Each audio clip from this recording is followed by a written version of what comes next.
Hello, what's up guys? It's me again. Welcome to my channel. The Pearl of the Orient Mucha TV is back in this very enchanted altar tonight, guys. So here I am again to see the beauty of our nature. Okay, so good evening po everyone. I hope that you are in a good condition sa mga oras na ito. Okay, so welcome to all our friends. Don't forget to subscribe my channel and hit the notification bell, guys.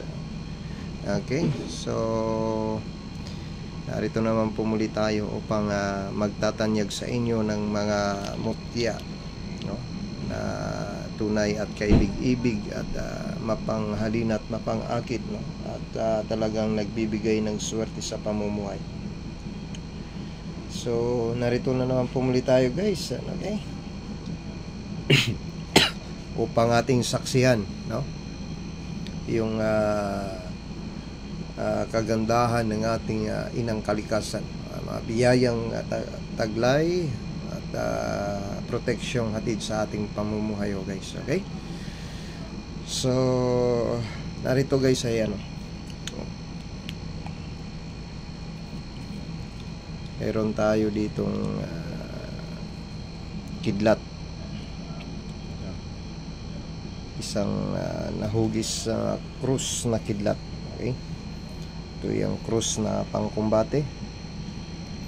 Okay, malakas spiritual protection, nagtataboy ng mga masasamang enerhiya. Okay, yan po ay may electromagnet. So yan po ang ating kidlat na krus, mga kaibigan. Okay, so napakatindi ito sa larangan ng protection depensa natin. Yan. Okay. Yan. Okay. Yan po ang ating kidlat na krus.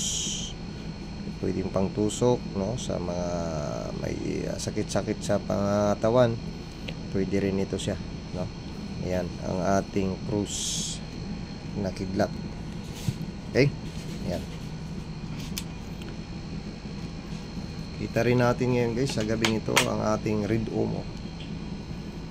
Yan ang ating red umo. Ang red umo naman ay pang ano ito, no?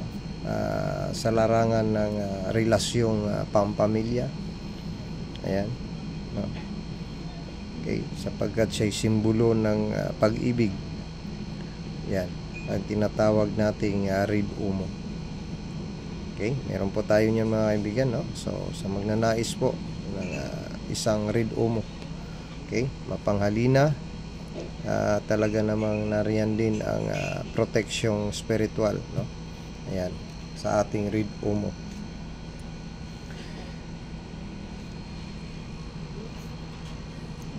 Naghahanap din ng ating kabibing kristal. Ayan ay may bertud ng panikom bibig. Ayan, kontrainggit, no? Yan. At talagang mas silaw ito sa mga may tangka sa iyo. Okay? Yan po ay nagbibigay protection sa ating pangatawan. Okay? Yan po ang ating kabibing kristal at talagang napakaswerte, mga kaibigan, no, sa pamumuhay yang si kabibing kristal natin. So before we go further, guys, ito muna yung naipadala nating mga gamit sa araw po na ito, no? Araw po ng March 30. Ayan. Okay, araw ng March 30,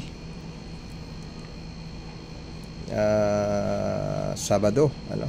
Okay, sa Black Saturday naipadala natin itong gamit na kumuha sa atin. Ayan. Okay, nandyan si Janwi. Okay, dyan sa may Sambuanga, malabo. Okay, ayan, Janwi sa Sambuanga.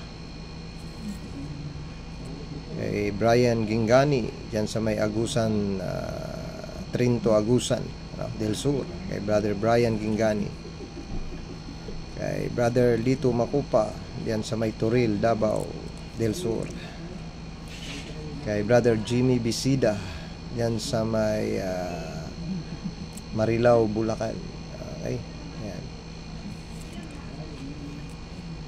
kay Brother Charles Buti dyan sa may Toledo, Cebu. Ayan, kay Brother Charles. At kay Bro Edgar Rubio, ayan, sa may Misamis Occidental, okay, Maningkol, Samis. Alright, ano? Okay, ayan po mga kaibigan, padala na natin po yung mga parcel po na atin pong naipadala po sa araw po ng Sabado. Okay, so hintay na lang ating mga kaibigan dyan, ano? Okay, hintay na lang kayo at makakarating ang inyong mga gamit. Meron din tayo ditong Black Omo. Okay, may lakas sa panipas, no, sa mga peligro. Okay, taguliwas. Yan ang ating mga mutya po na ating pong ipinapakita sa inyo sa araw po ng Sabado. Okay, ang kidlat, ang Black Omo, ang Red Omo at ang Kabibi. Ayan, no? Yan po ay mga mabibisang mga mutya sa ating pamumuhay, mga kaibigan. Alright. At meron din tayo ditong dalawang isang pulupot ng kamagong. Yan. Yan. Yan. Yan ang pulupot ng kamagong. Napakaganda. Yan. Napapalibutan ng mga nagintong kristal ang ating pulupot ng kamagong. Yan. Oh. Kaya makakaasa tayo sa lakas at tibay ng dalang proteksyon hatid sa atin ng mutyang ito. Okay. Yan ang pulupot na kamagong. Napakatunay at napakabisa. Meron din tayong maliit. Yung maliit, yan. Pero yung kanyang kristal ay nakaguhito dyan. Ayan. Ayan ang kanyang kristal. Umati, no? Umati sa kanya. Ayan.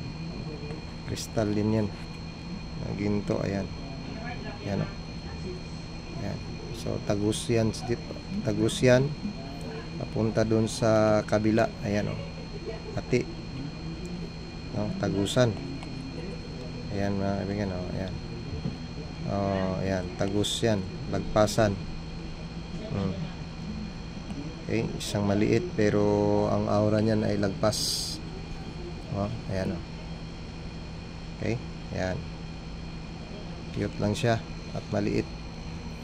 Okay, dito magandang gawing kwintas pang araw-araw nating gamit, guys, no? Pagkat siya ay puno-puno ng mga gininto ang kristal yan. Napakaswerte talaga siya. Okay, yan. Yan. Okay, ayan. Ito naman ay ang ipo-ipong hanging tubig o ang bertod ng mutya ng lilo.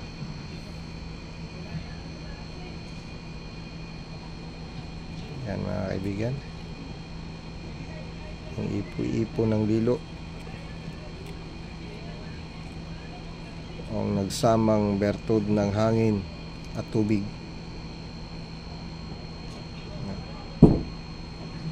Yan ang mutya ng hangin at tubig. Dalawa ito, guys. Ito isa maliit. Ayan. Okay. Napakalakas sa larangan ng proteksyon nito. Ayan, oh. Ang mutya ng hangin na tubig. Okay, ang mutya ng ipo-ipo at sa lakas ng tubig, nagsama ang dalawang matitikas at napakatinding bertod. Okay, so ayan, at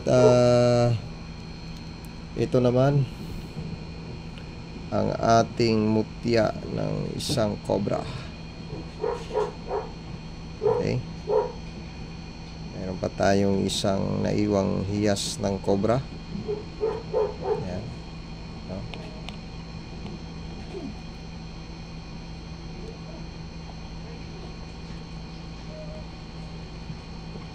Okay. Ayan. Alright. No? Siyempre ito, mga bulaklak natin ng Samantha nandito pa. Yan, napakaganda rin yan. Kaya tayong humiling dito sa ating no? Sa mga bulaklak na itong maliliit. Okay, sa wishing stone at talagang epektibo nga ito guys, no? Sa ating pamumuhay. Yan. Okay, nakakatulong rin ito sa spiritual. Okay, lalo na pag tayo ay nahihirapan sa pamumuhay, no? It can ease the pain, no? And it can help every burden, no, na tinadala natin na mga bigat sa buhay. Okay, so ayan po mga kaibigan yung ating mga mutya, no, na ipinapakita sa inyo. Alright, no? So yung pearl ko dito ay yung ating hiyas ng perlas ay kinuha yung isa, ano? So, ayan. Okay, lagyan natin dito. Meron pa akong dalawa.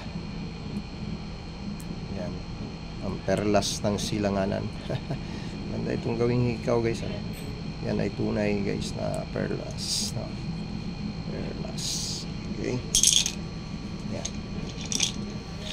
Alright, no? So yun guys ang ating mga mutya na ating pong itinatanyag sa gabing ito. Hanggang dito lang guys, and bye bye for now everyone. Good night, and tomorrow Sunday. Sa lahat na magkananais, tawag niyo lang po ako, ha? At usap tayo. Bye bye for now guys. God bless everyone.